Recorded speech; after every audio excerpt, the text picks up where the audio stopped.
Qualification of a clinician for hair transplant.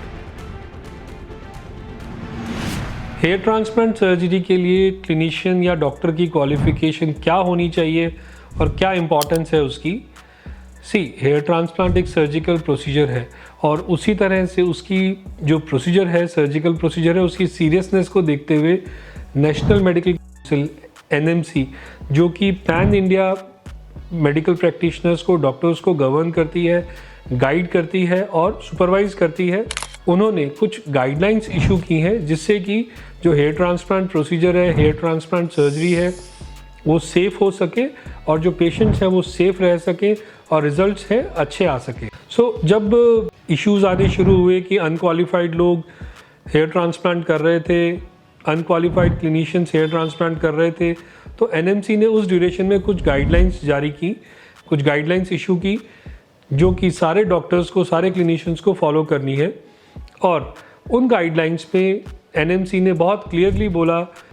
कि hair transplant जो कि एक प्रॉपर सर्जिकल प्रोसीजर है, उसके लिए जो क्लिनिशियन है वो या तो प्लास्टिक सर्जन होने चाहिए या फिर क्वालिफाइड डर्मेटोलॉजिस्ट होने चाहिए।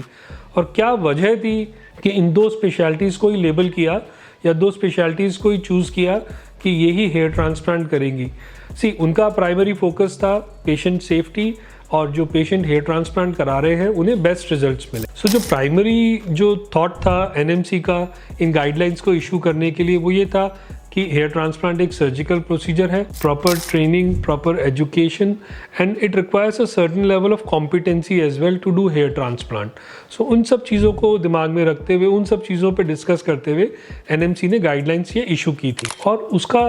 बहुत मेजर रीज़न था कि ये स्पेशलिटीज़ वो स्पेशलिटीज़ हैं जिनको की जो स्कैल्प है, जो हेड है, उसकी ब्लड सप्लाई की बेटर नॉलेज होती है, नर्व सप्लाई की बेटर नॉलेज होती है, हेयर की एनाटमी की, हेयर की साइकिल की, हेयर की फिजियोलॉजी की बेटर नॉलेज होती है। हेयर के साथ साथ इनकी ट्रेनिंग में स्किन का भी प्रॉपर एनाटमी, फिजियोलॉजी और नर्व सप्लाई की नॉलेज एक प्रोवाइड करते हैं जिससे कि बेटर रिजल्ट्स आ सकें। देन इन स्पेशलिटीज़ की ट्रेनिंग ये इंश्योर करती है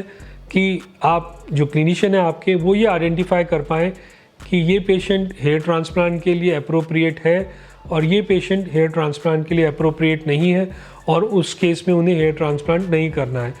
ये आइडेंटिफाई करने के लिए उन्हें एक्टिव डिजीज़ स्कैल्प की जो है उनकी नॉलेज होनी चाहिए, डिफरेंट टाइप्स के जो एलोपीसिया हैं उनकी नॉलेज उन्हें होनी चाहिए, सो दैट जो फेल्ड हेयर ट्रांसप्लांट होते हैं, जो पुअर पेशेंट सिलेक्शन की वजह से होते हैं, वो अवॉइड किए जा सकें। देन ये क्लिनिशियंस आपको better pre and post operative care provide करा सकते हैं जिससे कि आपके जो रिजल्ट्स हैं वो बेटर आएँ और आप सेफ रहें। अलॉन्ग विद दैट जो करिकुलम होता है इन स्पेशलिटीज़ का, उस करिकुलम का ही पार्ट होता है, ट्रेनिंग का ही पार्ट होता है कि इन केस अगर हेयर ट्रांसप्लांट सर्जरी से कुछ इश्यूज जनरेट हो रहे हैं, कुछ प्रोसीजर की वजह से कुछ एक तरह से एडवर्स रिएक्शंस हो रहे हैं, तो वो उन्हें भी अच्छे से मैनेज कर सकते हैं सो दैट कि पेशेंट सेफ रहे और जो रिज़ल्ट है वो नेचुरल आए, उसमें भी कहीं भी कॉम्प्रोमाइज़ नहीं हो। इन सब चीज़ों को ध्यान में रखते हुए जो NMC की गाइडलाइंस हैं जो ऑल ओवर इंडिया फॉलो होती हैं, वो यही सजेस्ट करती हैं कि आपकी सेफ्टी के लिए, पेशेंट की सेफ्टी के लिए और अच्छे रिजल्ट्स के लिए तो आपके जो सर्जन हैं वो या तो प्लास्टिक सर्जन होने चाहिए या डर्मेटोलॉजिस्ट होने चाहिए।